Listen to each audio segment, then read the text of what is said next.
Sellers is not going to give it to him, but he had an injury, and then in New Orleans he was sick. So as I went over and asked him, I said, you know, he looked good in Atlanta. What's been the deal since then? And he's had a lot of problems with, you know, good excuses, and now that he's healthy, he's starting to see his potential. He's been getting better starts since his hand injury has recovered somewhat. At Daytona, you got a great third place. Only RC and Raynard were faster. As we go back to our leader, Ricky Carmichael. That's the section where we saw those couple of passes. He's jumping that whole section, going wide, jumping the triple. Tucks it tight right here. And he'll tuck it tight again. He's bent. He figures, why go out wide and get a run at the whoops when I just got to slow down for him anyway? And then why go wide after that when I don't have a lot of speed at the end of the section? I think that's really smart. Well, it's possible to break all existing 125 seasonal record marks for Ricky Carmichael this year, which include Doug Henry's consecutive win streak in '93 of 7 in a row, and maybe even Denny Stevenson's phenomenal most wins in a 125 season. He had 8 wins back in 1990. Now, assuming that he will wrap up this title and keep winning and defend it next year, he has an opportunity, I think, to become perhaps the all-time winningest 125 rider. He maybe even beat McGrath's record. 13. I wouldn't put it past him. The way he rides, I mean, he makes this all look like, I think he's having fun out there, but it's got to be a little bit boring. I'm sure he'd like to have a challenge. Yeah. What do you do as a mechanic to inspire Ricky Carmichael right now, who has a 1.5 year lead? Chad Watts, plus 16 seconds. Stay focused. Yep, it's easy to start thinking about your podium speech and talking to Marty and getting a butterfinger from Leanne and all these other things, but he's got to stay out there and pay attention to the racetrack, because when you do start to step your pace back a little bit, the track changes. You start hitting bumps you don't normally hit. You get into lap riders, and you have to make good decisions all the way to the checkered flag. Well, with this huge lead, let's go check in with Marty to see if he's awake. Well, you were talking about how do you keep him focused. Well, one of the things, remember a couple of weeks ago, we heard talk that Ricky was going to ride a 250 at Dallas. Well, we talked to everybody at the Kawasaki camp, Mitch Payton and Bruce Sternstrom, and today they told me there is no such plan.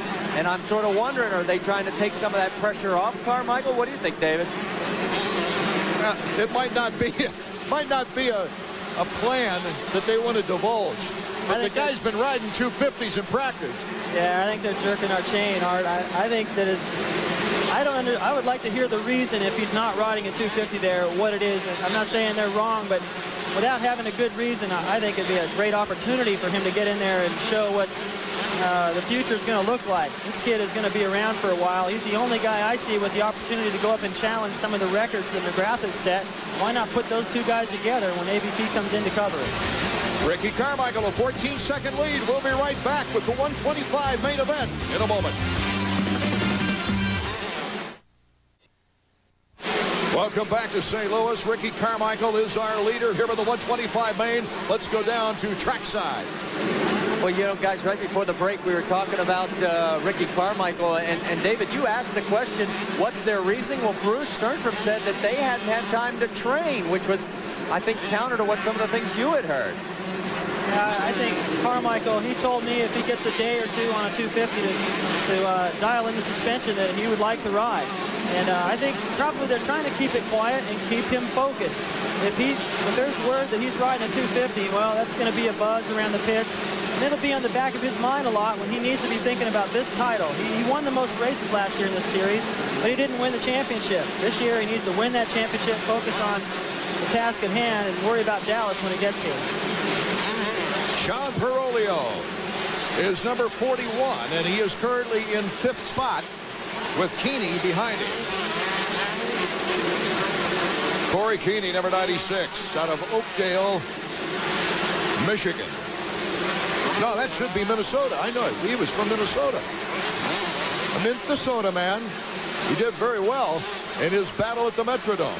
And his friends and family just went crazy. But can he catch up with Sean Perolio, number 41? Not over yet. He's bearing down on him. He doesn't have a lot of pressure from behind him. That would go back to Deegan.